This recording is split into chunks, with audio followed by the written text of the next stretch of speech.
শ্রীধাম মায়াপুর থেকে সরাসরি দর্শন করুন ঝুলন যাত্রা মহোৎসব 2026 সালের ঝুলন যাত্রা মহোৎসব শ্রীধাম মায়াপুর থেকে সরাসরি দর্শন করুন। খুব সুন্দরভাবে হাজার হাজার ভক্তগণ উপস্থিত হয়েছেন এবং খুব আনন্দের সঙ্গে হরিনাম কীর্তন করছেন। ঝুলন যাত্রা মহোৎসবে খুব সুন্দরভাবে আরতি হচ্ছে এবং ভক্তরা খুব সুন্দরভাবে ভগবানকে শ্রী শ্রী রাধা মাধবকে দোলদান করছেন। অপূর্ব দর্শন লাভ করুন শ্রীধাম মায়াপুর শ্রী শ্রী রাধা মাধব অষ্টসখী বৃন্দের অপূর্ব দর্শন লাভ করুন। খুব সুন্দর দর্শন লাভ করুন। আজকের এই ঝুলন যাত্রা মহোৎসবে লাখো লাখো ভক্তের সমাগম হয়েছে। শ্রীধাম মায়াপুর থেকে সরাসরি দর্শন করুন ঝুলন যাত্রা মহোৎসব।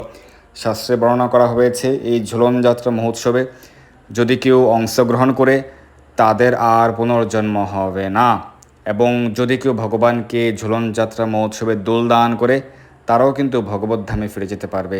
তাই লাখো লাখো ভক্তগণ খুব সুন্দরভাবে সারিবদ্ধভাবে দাঁড়িয়ে রয়েছেন, ঝুলন বেদিতে প্রবেশ করছেন। খুব সুন্দরভাবে সকলে ধীরে ধীরে সুশৃঙ্খলভাবে ঝুলন বেদিতে ঝুলন কুঞ্জে ভক্তগণ ধীরে ধীরে প্রবেশ করছেন, যেহেতু লাখো লাখো ভক্তের সমাগম হয়েছে।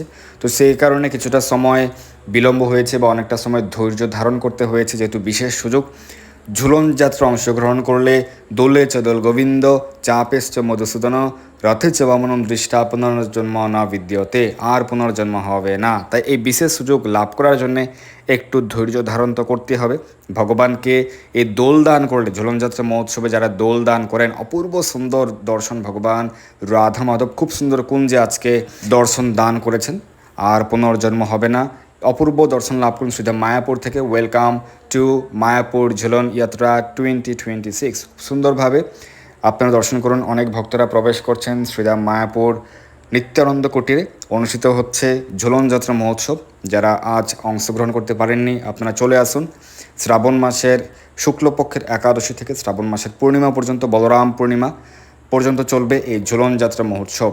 এই বছরের ক্ষেত্রে 2026 খ্রিস্টাব্দের ক্ষেত্রে 28শে আগস্ট পর্যন্ত চলবে ঝুলন যাত্রা মহোৎসব। যারা কাছাকাছি রয়েছেন শ্রীধাম মায়াপুরে আসুন, ঝুলন যাত্রা মহোৎসবে যুক্ত হন। ভক্তরা খুব আনন্দের সঙ্গে নৃত্য কীর্তন করছেন এবং অপূর্ব দর্শন লাভ করছেন ভগবানের ঝুলন যাত্রা মহোৎসবের।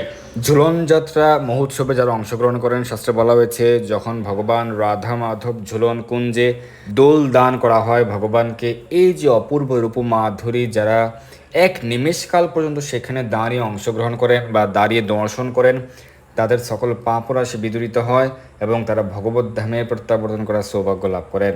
তাই অনেক ভক্তরা দাঁড়িয়ে দর্শন করছেন, সারিবদ্ধভাবে গিয়ে ভগবানকে দোল দান করছেন। এই যে অপূর্ব সুযোগ, এই খুব সুন্দর সুযোগ, আপনারা অংশগ্রহণ করতে পারেন শ্রীধাম মায়াপুরে অথবা যে কোনো ইস্কন মন্দিরে গিয়ে আপনারা অংশগ্রহণ করতে পারেন। প্রতিটি ইস্কন মন্দিরে আপনারা এই ঝুলন যাত্রা মহোৎসবের 5 দিন, এবছর 6 দিন পড়ছে। আপনারা যে কোনো একদিন যাবেন, বিকেল 4 ঘটিকা থেকে রাত্রি 8 ঘটিকা অবধি চলে এই ঝুলন যাত্রা মহোৎসব। যে কোনো ইস্কন মন্দিরে আপনারা গিয়ে অংশগ্রহণ করতে পারেন। শ্রীধাম মায়াপুর থেকে সরাসরি দর্শন করুন শ্রী শ্রী রাধা মাধবের ঝুলন যাত্রা মহোৎসব। খুব সুন্দরভাবে ঝুলন কুঞ্জ নির্মাণ করা হয়েছে এবং খুব সুন্দরভাবে ভক্তরা সেবা বিধান করছেন এবং আপনার দর্শন করুন শ্রীধাম মায়াপুর থেকে। অনেক ভক্তরা ভগবান রাধা মাধবের সম্মুখে নৃত্য পরিবেশন করছেন রাধা মাধবের সন্তুষ্টি বিধানের জন্যে। খুব সুন্দরভাবে ঝুলন যাত্রা মহোৎসবে ভগবানকে দোলদান করছেন ভক্তগণ। অপূর্ব রূপ মাধুরী দর্শন করুন শ্রী শ্রী রাধা মাধবের, আর প্রার্থনা করুন যেন আমরা সকলেই রাধা মাধবের সেবায় সর্বতোভাবে যুক্ত থাকতে পারি। জয় রাধা মাধব। মায়াপুর ঝুলন যাত্রা মহোৎসবে কি জয়।